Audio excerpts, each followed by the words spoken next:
5th of Morning Star, 4E202, Day 142. Today we continued scouting along the base of the mountain around Erkenthand. On the northwest side there was a giant camp, Tumble Arch Pass. My bloodthirsty Nord companion decided to attack the giant's mammoth, which subsequently brought the giant out to fight as well. We both ended the fight bruised and battered, but victorious. I'm still rather annoyed at Uthgerd. Sweet divines, we have to fight enough battles already without looking for more. A short ride west took us to some Nordic ruins called Korvenjund. A few bandits had been living there, but were not after we left. Slightly to the northeast of the ruins, we came across the Shrouded Grove and a cave carved into the hillside. Inside was a Spriggan Earth Mother protecting several wild animals. I took heavy wounds fighting them, but we prevailed. Thankfully, my healing spells have been getting stronger, so we did not have to cut our scouting short for the day. Interestingly, the cave appears to have been used as a burial site for the ancient Nords. We found several tombs and burial urns inside. Making our way back to the icy pond to water the horses, we found the intriguing Bronzewater Cave. The mouth of the cave was surrounded by what appeared to be Dwemer pipes thrusting out of the ground. Inside, a pair of cave bears had made their home there, despite the loud, rhythmic sound of Dwemer machinery. I surmised that the cave must be the far side of one of the Dwemer ruins we discovered yesterday. However, there did not appear to be a human-sized entrance from this side. 6th of Morning Star, 4E202, Day 143. Having thoroughly scouted the north and west side of the mountain, we decided to head for Mazinchileft and leave the southern face for another day. We traveled down the snow-covered road until we reached Fort Dunstad.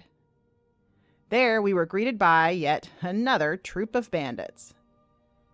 After clearing the fort, inside and out, we spent the night in the small pub, the Stumbling Sabercat, located within the walls of the fort. I slept on a bed in the corner of the common room, while Uthgerd took the floor.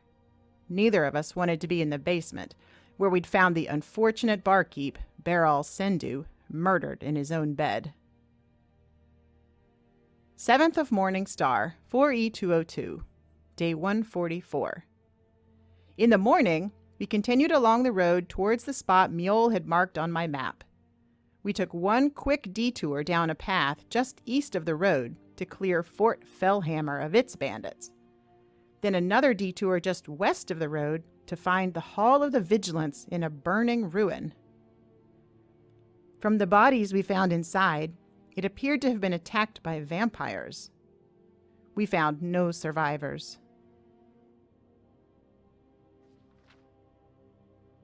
Continuing directly northwest through the trees, we came to Mazinchileft. The ruins were certainly impressive from the outside, aside from the bandits. We found evidence suggesting that they were there to loot relics for someone named Malaril Ferrano, a buyer whose note we found describing the arrangement. I was looking forward to interrupting their operation. Inside, the Dwemer ruin was even more remarkable. Uthgerd and I agreed we had never seen its equal. Intricate stonework had been carved deep in the earth, in a cavern so vast we could not see the ceiling. Much of the lower level was underwater. The ruins themselves were so extensive that it took us all day and night to reach the end. We fought our way through, taking down bandits and Falmer alike. We found Mjol's sword in the final chamber, guarded by a huge man-like machine. I can see why she barely escaped with her life. It was not an easy foe. But we prevailed and left the ruins with Grimsever in hand. From the lift where we exited, I spotted signs of a Nordic ruin nearby. As we approached, we heard the sounds of combat. A lone female bandit was just wiping her final foe's blood off her sword by the time we reached the site. I was wary of her, but she came to us peacefully and told us a brief tale about the gang living in the ruins called Frostmere Crypt. Apparently, one of their members stole a unique sword from the leader, Kyr, who went mad with rage. The woman we'd met, Isa Blackthorn, and her friend Regir were blamed. She was making her escape and eager to be on her way. The bounty notes I found on the corpses she left certainly supported her story. I was curious, too curious to pass it up. Not to mention, it involved wiping more bandit scum from the face of Skyrim, so we entered Frostmere Crypt to investigate. The mystery proved to be worth every moment. The bandits had turned the upper levels of the ruin into a mine, and we found several journals there that described the tale in full. The bandits had not only been mining, but they'd also been excavating the ruins in search of treasure. Digging in one of the far tunnels, they had broken through the rock into an underground forest within a large cavern. In the middle of the cavern stood a monument, the tomb of an ancient hero whose name had been lost to time. According to the journals of both Isa and Kyr, there had been a sword on the monument, which Kyr had taken for himself. Shortly thereafter, Isa's friend Regir began having visions and nightmares of a pale lady who was going to kill them all if they did not return the sword. Finally, Regir stole the sword from Kyr with the intention of returning it to the cavern. We made our way through the upper levels, killing all the bandits we found, and eventually reached the cavern. To my surprise, Kyr and Regir were still there. Kyr was close to the entrance, and he was gravely wounded. We did not get much information from him before he expired. Regir was down among the trees, making his way toward the tomb. We watched, holding our breath, as the brave Khajiit tried to place the sword on the monument. As he drew near, a wisp mother materialized in front of him, presumably the pale lady herself. In a rage, she killed Regir before we could act.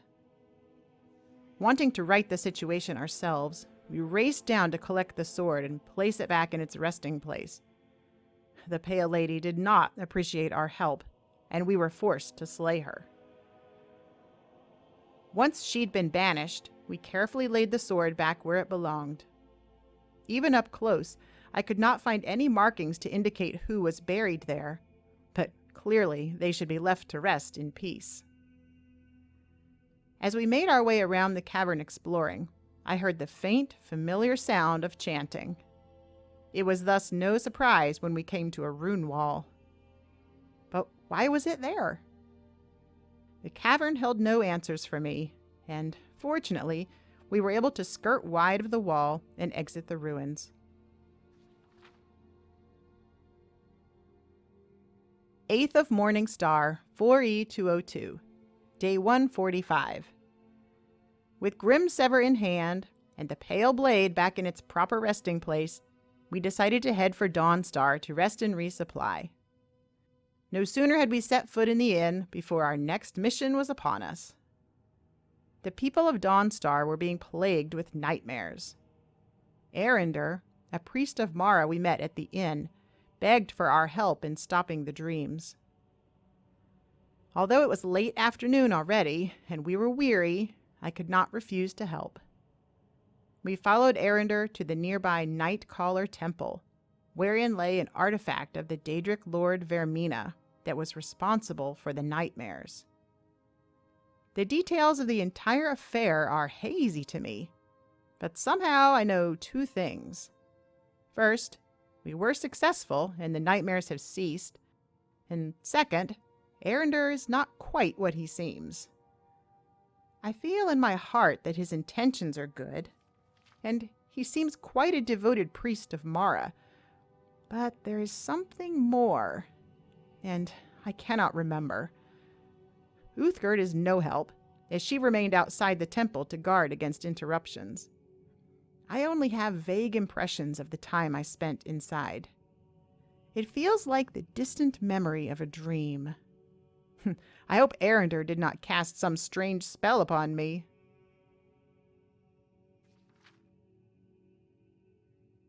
Ninth of Morning Star, 4E202, Day 146. It was already morning when we returned to Dawnstar.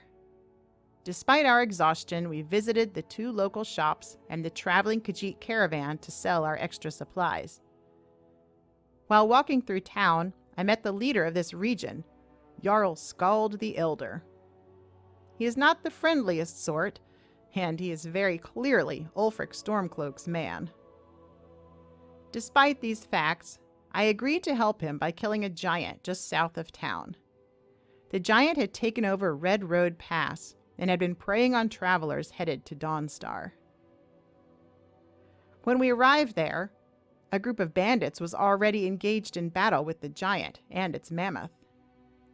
We waited until the bandits had been felled, and then charged in. Both the giant and its beast were sufficiently wounded that it only took a few swings to bring them down. On the way back to town, we stopped briefly to admire a shrine of Dibella located on a rocky promontory just east of the road. Later that day. By Akatosh, I am the owner of a steading! Jarl Skald was so grateful for my assistance that he granted me permission to purchase land and build a house. I hardly know what my plans are for this land, but I leapt at the chance to own it. Uthgerd and I headed off straight away to see my new acquisition. We rode to the southern border of the Pale, as directed, almost due south from Fort Dunstad. As we passed, I was pleased to note that the fort had been taken over by the Stormcloaks instead of more bandits. Not that I was choosing sides, but at least free travel through the gates had been restored. My steading was over a hill and through some trees, and I felt a thrill in my heart when we arrived. It was a nice big plot with a breathtaking view of the mountains to the east and south. My only complaint is that the site for the house is closer to the neighbor's farm, the Lorius farm, than I would like. I hope my new neighbors will be decent folk who like to keep to themselves. It was getting late by the time we finished exploring the plot, so we decided to camp there. I pitched our tent while Uthgerd built a fire, and then we settled in for the night. 10th of Morning Star, 4E202, Day 147. We awoke to a perfect, crisp day. After a quick breakfast, we took stock of all the home building supplies that were included with the purchase price. There was a stack of lumber, iron ingots, clay, stone, and a few other items. Too bad the price didn't include a carpenter. Uthgerd and I were going to have to roll up our sleeves and learn how to build a house. Fortunately, the supplies included a detailed book with instructions for how to build a small cottage. It also included information about turning the cottage into a larger structure, but I did not envision needing a big mansion. Driven by enthusiasm for our new project, Uthgerd and I threw ourselves into the construction work. With the help of the invaluable manual, we were able to lay the floor of my new cottage before nightfall. I am now sitting in our tent, unable to sleep from my excitement. I will finally have a place of my own.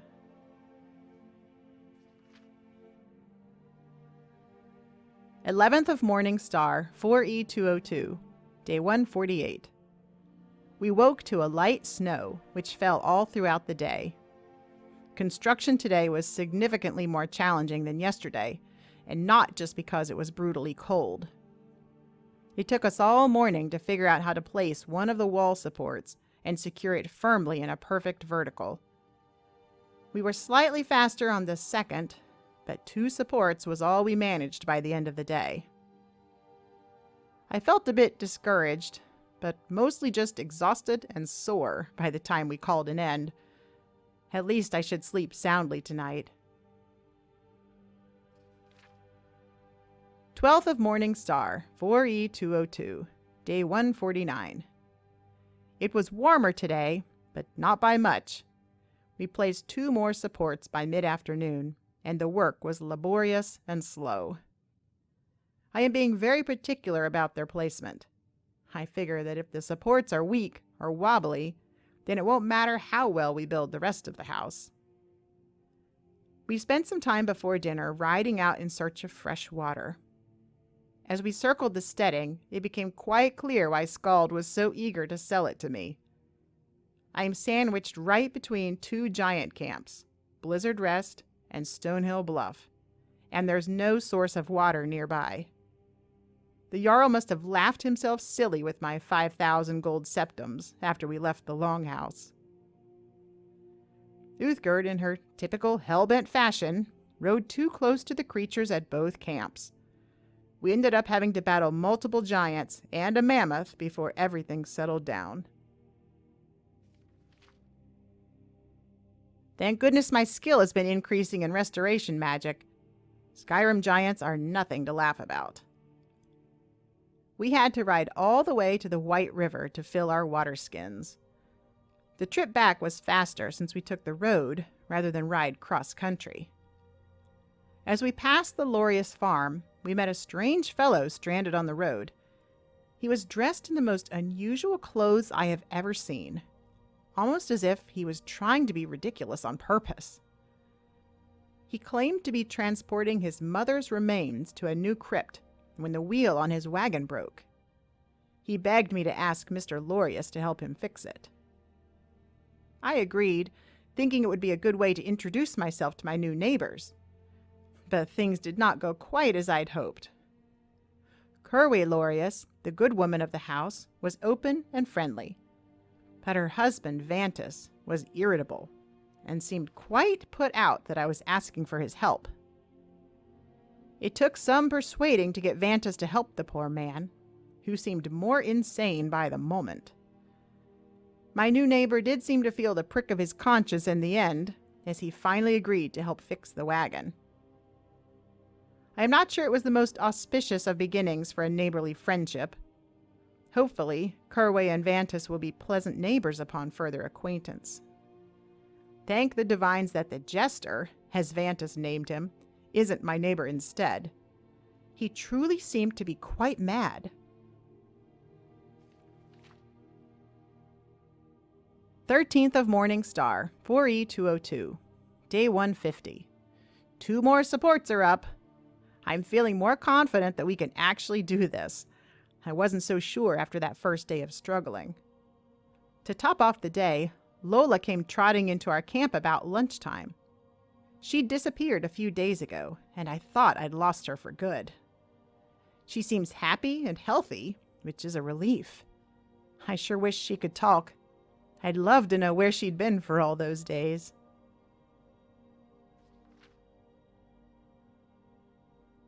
Fourteenth of Morning Star, 4E202, day 151. Today we secured the final supports in place. The framing looks excellent, if I do say so myself. According to the instructions, our next step is to build and plaster the walls. I think before we embark on that adventure, I'll make a trip to Whiterun. I wanted to check Adrian's for more iron, and Bellathor's for some general supplies. We also needed more food. House building was hard and hungry work.